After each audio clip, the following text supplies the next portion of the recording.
Racing just is started. We have Daang Bantayan rushing about the outside is Princess Atiana. In the middle portion is Princess Glory. Then next in line is Time of My Life. Mapaghinala. Racing second last while Summer Star is the early trailer. Racing down the backstretch, we have Daan Bantayan. Alongside comes Princess Atiana. Then 2 lengths further back in third comes Princess Glory. Summer Star now to take fourth, and in fifth Time of My Life while mapaghinala.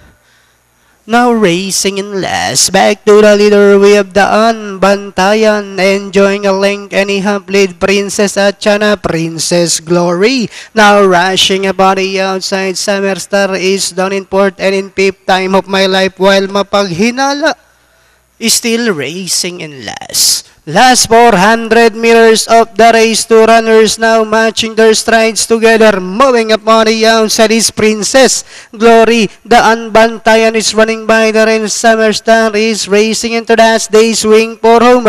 Princess Glory. Daan Bantayan is running by the rail. Princess Glory followed by Daang Bantayan in second, and in third Summer Star. Last 50 meters we have Princess Glory followed by Daan Bantayan, and finally Princess Glory. Daan Bantayan, then comes Summer Star, Princess Atiana.